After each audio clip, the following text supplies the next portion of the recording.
Next problem আমরা করছি। Problem অর্থাৎ বইয়ের নাম বা টাইটেল হচ্ছে law of criminal procedure in India.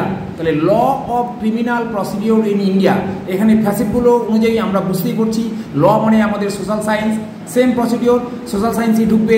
300 social sciences, এবার ল সেকেন্ড সামারি থেকে 340 ল পেয়েছি। এইবার আমাদের ক্রিমিনাল প্রসিডিওর বা ক্রিমিনাল ল আমার বের করতে হবে। থার্ড সামারি থেকে আমরা 345, তাহলে আমরা দেখো first summary 30 social sciences, 300 social sciences, 340 ল, 345 ক্রিমিনাল ল। তাহলে এখানে এই যে ল অফ ক্রিমিনাল প্রসিডিওর, তাহলে ক্রিমিনাল ব্যাপারটা এখানে এসে গেল।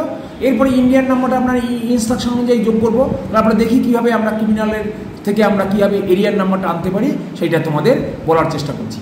এইখানে দেখো 345 আমরা শিডিউল থেকে যখন গেলাম তখন ওখানে গিয়ে কোনো নির্দেশ নেই, কিন্তু তারপরেই আছে 345.3-.9 স্পেসিফিক জুরিসডিকশনস অ্যান্ড এরিয়াস। এই যে specific jurisdiction means criminal procedure, এখানে বলেছে নির্দিষ্ট কিছু। এইখানে একটা নির্দেশ দেওয়া আছে, instruction add areas notation 3-9 from table 2 to base number 345। এবার তারপরে একটু নির্দেশ দেওয়া আছে, then to the result add the numbers following 345 in 345,001 থেকে 345,087। হ্যাঁ, তাহলে এইখানে দেখো আবার ওরা নির্দিষ্ট করে বলে দিয়েছে যে তোমরা এই যখন বেস নাম্বার নেবে সেই বেস নাম্বার সঙ্গে এরিয়া যোগ করা হয়ে গেল, যেমন ইন্ডিয়ান নাম্বার যোগ হবে।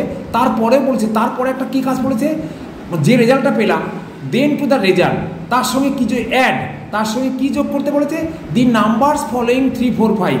ওখানে একটা রেঞ্জ বলে দিয়েছে 345.001 থেকে 345.087 একটা রেঞ্জ বলেছে, ওখানে কিছু একটা আছে। তাহলে সেইখানে আমরা দেখতে হবে কী আছে। সেইখানে তখন যে নাম্বারটা পাবো তার থেকে প্রথম যে পার্ট 345 এইটুকুনোকে বাদ দিতে হবে, ফলোয়িং এর পরের অংশটুকু যোগ করতে হবে। তাহলে দেখি আমরা পরের অংশটা কী পেয়েছি। তাহলে প্রথম নির্দেশ অনুযায়ী এরিয়া পেলাম ইন্ডিয়ান নাম্বার -54 ইন্ডিয়া টেবিল 2 থেকে আমরা পেয়েছি। তাহলে আমরা পেলাম। এবার আমাদের মনে হচ্ছে ক্রিমিনাল প্রসিডিওরটা আমরা এখনো পাইনি, সেইটা ওই রেঞ্জের মধ্যে থাকবে। হ্যাঁ, তাহলে আমরা 345.05 ওখানে গিয়ে দেখছি জেনারেল ক্রিমিনাল প্রসিডিওর। কি আছে? General criminal procedure. তাহলে আমরা দেখো আমরা কি পেলাম, তাহলে প্রথমে 345 ক্রিমিনাল ল পেয়েছি, তার তলায় এরিয়া যোগ করার জন্য আমরা একটা নির্দেশ পেয়েছি 3 থেকে 9, 3 থেকে 9 এর মধ্যেই পড়ছে টেবিল 2, সেখানে আমরা নিয়েছি। তারপরে সেমিকোলন দিয়ে ওই ইনস্ট্রাকশনের মধ্যেই বলা আছে যে দেন, যে আমরা তাহলে 345 তার সঙ্গে বেস নাম্বার সঙ্গে যোগ করলাম ইন্ডিয়ান নাম্বার, যে রেজাল্টটা হলো তার সঙ্গে আবার বলছে যে 345.05 যে নাম্বারটা পেলাম ক্রিমিনাল প্রসিডিওর, যেহেতু ক্রিমিনাল প্রসিডিওর বা ক্রিমিনাল লর নাম্বারটা 345 একবার আমরা যোগ করে ফেলেছি, ওই জন্য দেখো ডিডিসিতে একদম নির্দেশ দেওয়া আছে ওই পার্টটুকুনো বাদ দিয়ে পরের যে পার্টটুকু 05 এই পার্টটুকুনো হচ্ছে তোমার ক্রিমিনাল প্রসিডিওর। তাহলে আমরা একদম দেখো অথেন্টিকভাবে ডিডিসি একদম সুন্দরভাবে আমাদের নাম্বার তৈরি করতে সহযোগিতা করেছে। তাহলে আমরা আবার প্রত্যেকটা ফ্যাসেটের নাম্বার পেয়েছি। এবার আমরা কি করব, সিনথেসিস অর্থাৎ কনস্ট্রাকশন। তাহলে আমরা কি করে করব, base number criminal law 345 plus তার সঙ্গে ইন্ডিয়া, কোথাকার ক্রিমিনাল ল ইন্ডিয়ান, তাহলে -54 টেবিল 2 থেকে পেয়েছি, এইটা হলো আমার ইন্ডিয়ান ক্রিমিনাল ল।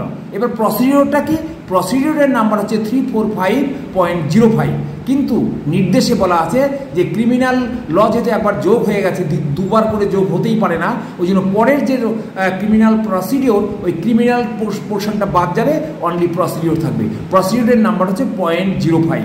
তাহলে আমাদের ওই আমি দেখো ওরকম করেছি 345.045 লিখেছি, কিন্তু বক্সের মধ্যে দিয়ে 345টাকে আমি ক্রস করে দিয়েছি, অর্থাৎ এই অংশটা বাদ। তাহলে আমরা ইকুয়াল টু চিহ্ন দিয়ে লিখতে পারবো 345.5405। তাহলে আমরা therefore the class number is কত, 345.5405। এখানে দেখো তিনটে গ্রুপ যদি আমি বলি, 345 একটা গ্রুপ, 0.540 একটা গ্রুপ, আর সিঙ্গেল সংখ্যা 5 সেটা একটা group. Okay, thank you student. এটাই আমরা উপরে ক্লাস নাম্বারে কপি পেস্ট করবো।